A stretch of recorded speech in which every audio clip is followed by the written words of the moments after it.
नमस्कार दोस्तों, अनुपम भक्ति चैनल में आपका स्वागत है। पार्वती माता वन को चली गई हैं। माता चिंतित थी। अब उन्होंने कठोर तपस्या प्रारंभ कर दी। वन अब मौन नहीं था, वो साक्षी बन चुका था। हिमालय की कठोर शीत में एक कन्या तप में लीन थी। वो कोई साधारण कन्या नहीं, वो तो माता पार्वती थी। पहले उन्होंने फल पत्ती त्यागे, फिर केवल जल पर रहे, फिर वो भी छोड़ दिया।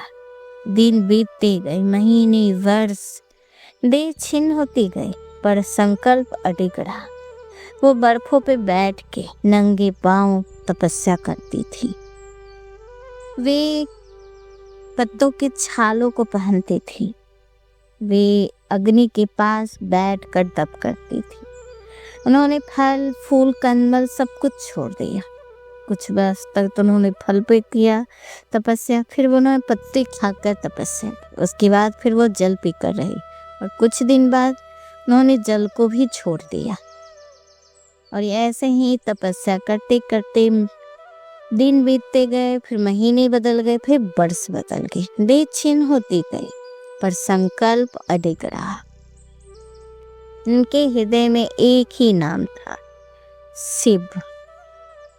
शास्त्र बताते हैं, वर्षा में खुले आकाश के नीचे तप करती, ग्रीष्म में पंचाग्नि के मध्य साधना करती, और शीत में हीन पर बैठकर ध्यान। वह तप इतना प्रचंड था कि देवता कांप उठे। इंद्र ने कहा, यदि यह तप पूरा हुआ तो सृष्टि का संतुलन बदल जाएगा। पर शिव अब भी मौन थे, क्योंकि शिव तप से नहीं, सत्य से प्रसन्न होते। एक दिन एक वृद्ध भिक्षुक पार्वती के पास आया। भस्म में लिपटा शरीर, जटाएं बिखरी हुई, आंखों में छिंद। यह भिक्षुक और कोई नहीं, स्वयं शिव थे। उन्होंने कहा, कन्या, यह तप व्यर्थ है। शिव की तपस्या भंग करने के लिए इसके पहले कामदेव की कहानी कहना जरूरी है, क्योंकि कामदेव की कहानी अगर नहीं हुई तो फिर शिव का ध्यान कैसे टूटेगा।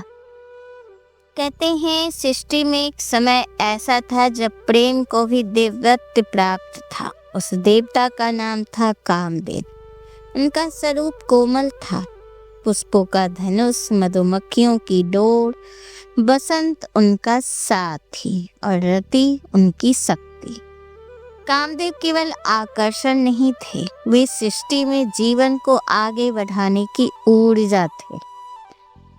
तारकासुर का आतंक बढ़ चुका था। देवता जानते थे कि यदि शिव से पुत्र न हुआ तो तारकासुर का अंत असंभव है, और शिव ध्यान में लीन थे।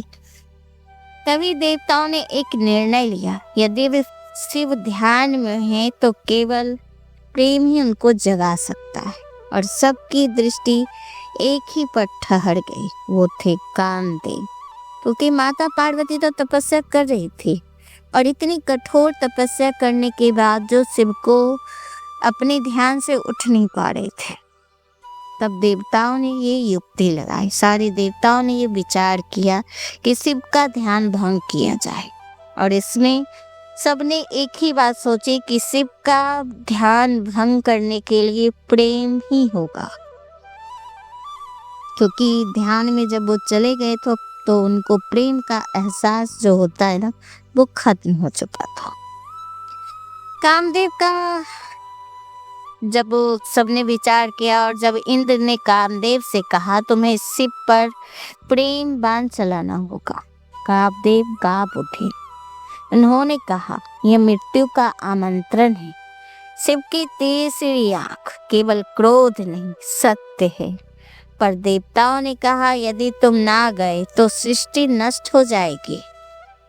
कामदेव समझ गए, कभी कभी देवताओं को भी ना बलिदान देना पड़ता है सृष्टि को बचाने के लिए। कामदेव की पत्नी रति ने उन्हें रोका, मत जाओ, शिव प्रेम को नहीं भस्म कर देते हैं। कामदेव ने उत्तर दिया, यदि प्रेम स्वयं को बलिदान ना दे तो फिर सृष्टि कैसे बचेगी। यह प्रेम का सबसे कठिन निर्णय था। हिमालय की गुफाओं में शिव ध्यानस्थ थे। सामने माता पार्वती तप में लीन थी। कामदेव ने वसंत को संकेत दिया, फूल खिले, हवा सुगंधित हुई और कामदेव ने पुष्प बाण चलाए। क्षण भर में शिव का ध्यान टूटा, उसकी तीसरी आंखें खुल गई। एक दृष्टि और कामदेव भस्म हो गए। न कोई युद्ध न कोई शोर, बस प्रेम राख बन गया। रोती दौड़ी आई, भस्म को अपने हाथों में लिया और रो पड़ी। यदि प्रेम अपराध था तो सृष्टि कैसे चलेगी। उनका विलाप देवलोक को हिला दिया।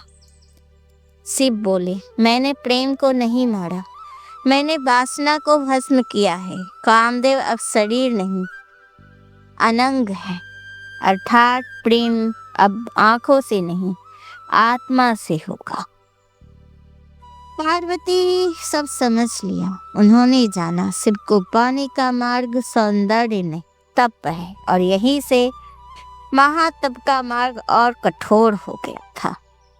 शास्त्र कहते हैं कि कामदेव बाद में परदुम रूप में पुनः जन्म लेते हैं। ये शिव ने ही वरदान दिया था। प्रेम नष्ट नहीं होता, वह रूप बदलता है। कामदेव हारे नहीं थे, उन्होंने प्रेम को शुद्ध किया और उस दिन प्रेम शरीर से निकलकर आत्मा बन गई थी और इस तरह शिव का ध्यान भग्न हो गया। और फिर पार्वती की तपस्या से सारा जग जब कांप रहा था, उनकी कठोर तपस्या देखकर देवता भी कांप गए थे। फिर शिव ने सोचा पार्वती की परीक्षा ली जाए और फिर वो माता पार्वती के पास पहुंच गए। एक वृद्ध भिक्षुक बनके पार्वती के पास आए। भस्म लिपटा शरीर, जटाएं बिखरी हुई, आंखों में चिंता। वह भिक्षुक और कोई नहीं, स्वयं शिव थे। उन्होंने कहा, कन्या, यह तप व्यर्थ है। जिस शिव को तू पाना चाहती है वह न गृहस्थ है, न कुलवान है, न सुख देने वाला। वह शमशानवासी है, तुझे केवल कष्ट देगा। तब पार्वती माता ने उत्तर दिया। उनमें क्रोध नहीं था, उन्होंने अडिग शांति थी। उन्होंने कहा, आप शिव को नहीं जानते। जो संसार को त्याग सके वही संसार को सत्य दे सकता है। यदि वह मुझे कष्ट भी दे तो भी वही मेरा मार्ग है। यह उत्तर परीक्षा पार कर चुका था। भिक्षुक मुस्कुराए, आकाश गूंज उठा और वह वृद्ध रूप लुप्त हो गया और सामने खड़े थे महादेव। पार्वती ने नेत्र झुका लिए। शिव ने कहा, पार्वती, यह प्रेम नहीं, यह धर्म है। तुमने मुझे नहीं पाया, तुमने स्वयं को सिद्ध किया है। उसी क्षण देवताओं ने पुष्प वर्षा की, हिमालय हर्षित हुआ, सृष्टि ने शक्ति को स्वीकार किया। शिव बोले, अब यह तप समाप्त हुआ। महातप शिव को पाने के लिए नहीं था, वह स्वयं को जानने के लिए था। और जब शक्ति स्वयं को जान ले तो शिव स्वयं प्रकट होते हैं। हिमालय अब मौन नहीं था, आज वह उत्सव का साक्षी था। देवताओं के शंखनाद और गंधर्वों के गीतों के बीच वो घड़ी आ पहुंची जिसका प्रतीक्षा युगों से थी। शिव और माता पार्वती का विवाह। शिव की बारात कोई सामान्य बारात नहीं थी। भूत प्रेत, योगी, ऋषि, नाग, कपाल, डमरू की गूंज। राजमहल में रानी मैना यह दृश्य देख घबरा उठी। यह कैसी बारात है? इसके हृदय में पुराना भय फिर जाग उठा। मैना का टूटता मैना ने पार्वती के कक्ष में आकर देखा, शांत, मुस्कुराती, निश्चिंत। माँ का हृदय भर आया। उसने कांपते स्वर में कहा, पुत्री, क्या यही जीवन तूने चुना है? आज यह प्रश्न विरोध नहीं था, यह पश्चाताप था। पार्वती ने माँ के चरण पकड़े। माँ, आपने मुझे जीवन दिया है और आज आप मुझे सत्य दे रही हैं। डर मत कीजिए, यह शिव है, वहाँ कुछ भी अशुभ नहीं है। मैना रो पड़ी। जैसे शिव और पार्वती अग्नि के सम्मुख आए, देवताओं ने पुष्प वर्षा की, आकाश गूंज उठा, सृष्टि संतुलित हुई। शिव ने पार्वती का हाथ थापा और बोले, आज शक्ति ने शिव की पुण्य किया है। मैना आगे बढ़े, उन्हें शिव के चरणों में मस्तक रखा। नाथ, मैं डर गई थी, मैं शक्ति को सुख से तौल रही थी, मुझे क्षमा करे। शिव ने उन्हें उठाया। माँ का भय अपराध नहीं, पर आज आपने सत्य को स्वीकार किया है। मैना ने पार्वती को सीने से लगाया। आज उसके आंसू डर के नहीं थे, वे मुक्ति के थे। वे सुखी हैं, यही मेरी जीत है। जहाँ माँ का भय समाप्त होता है, वहीं उसकी मुक्ति शुरू होती है। और ये सब शक्ति अपने सत्य से विवाह करती है तो पूरी सृष्टि उत्सव मनाती है। विवाह के बाद पार्वती अपनी माता मैना से विदा लेती। यह क्षण शास्त्रों में संकेत रूप में आता है। पार्वती ने माँ को आश्वासन दिया और शिव ने मैना को माता का सम्मान किया। यही मैना का भय पूरी तरह शांत हुआ। साधना और योग का काल शुरू हो गया। कैलाश पहुंचकर शिव ध्यान में, पार्वती सेवा और साधना में, और यहीं से कार्तिकेय के जन्म की भूमिका बनी। तारकासुर वध का मार्ग खुला।